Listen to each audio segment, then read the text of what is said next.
नमस्कार दोस्तों, इस वीडियो में आप सभी का स्वागत है। मेरा नाम है सक्षम शर्मा और आज इस वीडियो में हम रेगुलेटिंग एक्ट ऑफ 1773 के बारे में बात करेंगे। तो ये रेगुलेटिंग एक्ट पास किया था ब्रिटिश गवर्नमेंट ने और ये पास किया गया था ईस्ट इंडिया कंपनी को नियंत्रण में लाने के लिए। तो ऐसा क्या हुआ कि ईस्ट इंडिया कंपनी को नियंत्रण में लाने की ज़रूरत पड़ी। तो 1760s में ईस्ट इंडिया कंपनी काफ़ी मुनाफा कमा रही थी, लेकिन एक ऐसा दौर आया जब ईस्ट इंडिया कंपनी बैंकरप्सी के कगार पर आ गई और उसने ब्रिटिश गवर्नमेंट से 1 मिलियन पाउंड्स का लोन मांगा। और ये सब हुआ वर्ष 1768 से 1772 के बीच में। तो इन 5 वर्षों में ऐसी क्या घटना हुई कि 1772 तक आते हुए ब्रिटिश ईस्ट इंडिया कंपनी की इतनी बुरी हालत हो गई कि उन्हें ब्रिटिश गवर्नमेंट से लोन की ज़रूरत पड़ गई।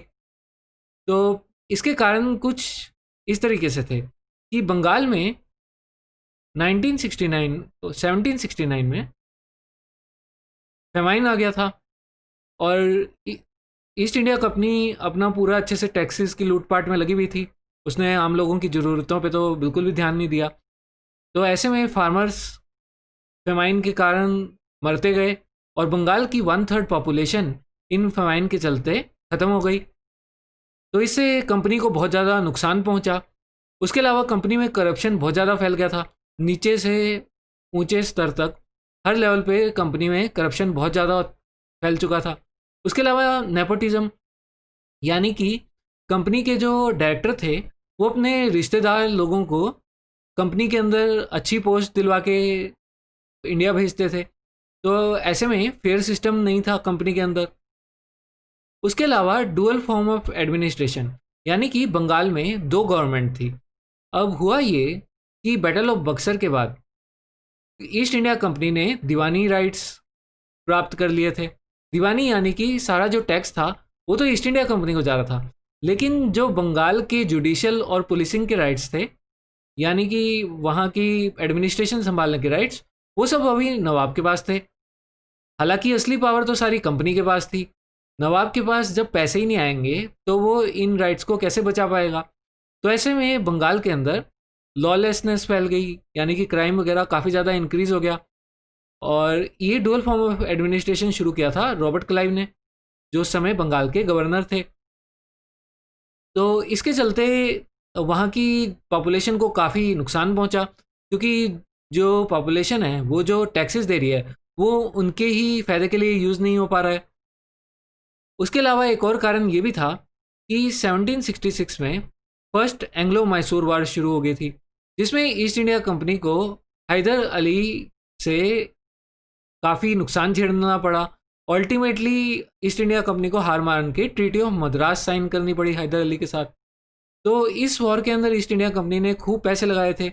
इन 3 सालों के अंदर ईस्ट इंडिया कंपनी 1766 था, सॉरी 1769 तक, इन 3 सालों के अंदर ईस्ट इंडिया कंपनी ने काफ़ी खर्च हुआ, जो कि पूरा नहीं हो पाया।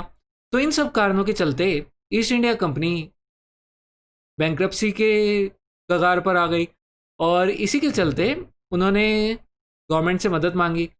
तो गवर्नमेंट ने रेगुलेटिंग एक्ट ऑफ 1773 लेके आई। गवर्नमेंट ने कहा कि ईस्ट इंडिया कंपनी काफ़ी प्रॉफिटेबल कंपनी है, आज नहीं तो कल ये पैसे कमा के वापस दे ही देगी।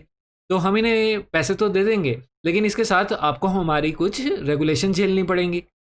तो पहली रेगुलेशन तो जो उन्होंने लगाई वो उन्होंने क्या किया, dual form of administration Bengal का ख़त्म कर दिया, क्योंकि इससे ईस्ट इंडिया कंपनी को हानि पहुंच रही थी। तो ईस्ट इंडिया कंपनी ने नवाब को पेंशन देके रिटायर कर दिया और दीवानी और निज़ामत दोनों ही राइट्स अब ईस्ट इंडिया कंपनी के पास हो गए। उसके अलावा और जो चेंजेस हुए 1773 एक्ट में वो ये थे कि जो गवर्नर था बंगाल का, उसे अब गवर्नर जनरल ऑफ बंगाल कहा जाने लगा। और ये गवर्नर जनरल अब बॉम्बे के गवर्नर का भी और मद्रास प्रेसिडेंसी के गवर्नर का भी हेड था। और पहले गवर्नर जनरल जो बने वो थे वारन हेस्टिंग्स। साथ ही इस गवर्नर जनरल को, जिसे गवर्नर जनरल ऑफ बंगाल कहा जाता था, इनको एक एग्जीक्यूटिव काउंसिल दे दिया गया, जिसके अंदर 4 मेंबर्स थे। और अगर गवर्नर जनरल को कोई भी डिसीजंस लेना होता था तो इन 4 में से कम 2 सदस्यों का इन्हें अप्रूवल चाहिए होता था। साथ ही ऐसे ही मद्रास और बॉम्बे प्रेसिडेंसी के गवर्नर्स को भी उनका एक और काउंसिल दिया गया, जिनके अंदर भी 4-4 मेंबर्स थे। लेकिन फ़र्क ये था कि उन काउंसिल्स के डिसीजंस प्रोविंशियल लेवल पर अप्लाई होते थे और जो गवर्नर जनरल के डिसीजंस थे वो सेंट्रल लेवल पर अप्लाई होते थे। उसके अलावा इस एक्ट के तहत सुप्रीम कोर्ट भी बनाया गया। सुप्रीम कोर्ट बनाया गया कलकत्ता में और इसका नाम था स्टार्टिंग में एपेक्स कोर्ट और इसे बनाया गया था 1774 में।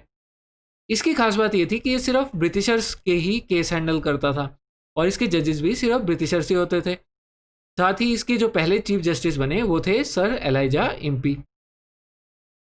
और कंपनी में ब्राइबरी रोकने के लिए उनकी प्राइवेट ट्रेड बंद कर दी गई और जो ब्राइब को प्रोहिबिट कर दिया गया। उसके अलावा जो कंपनी के डायरेक्टर्स थे उनकी संख्या अभी भी 24 ही रही, लेकिन उनकी जो टर्म थी वो 5 साल के लिए फिक्स कर दी गई, जिसमें 1/4 मेंबर्स यानी कि 1/4 मेंबर्स हर साल रिटायर होंगे और जो रिटायर होंगे वो दोबारा री इलेक्ट नहीं हो सकते। उसके अलावा एक कंडीशन रखी गई कि कंपनी डायरेक्टर्स अब से जो भी उनका रेवेन्यू होएगा वो सब वो गवर्नमेंट के साथ शेयर करेंगे, मतलब कि कितना रेवेन्यू कहाँ कमा रहे हैं उन सब की रिपोर्ट वो गवर्नमेंट को भेजेंगे। तो ये था रेगुलेटिंग एक्ट ऑफ 1773। उम्मीद है आपको ये वीडियो पसंद आया होगा और लाइक और सब्सक्राइब करना मत भूलिएगा। धन्यवाद।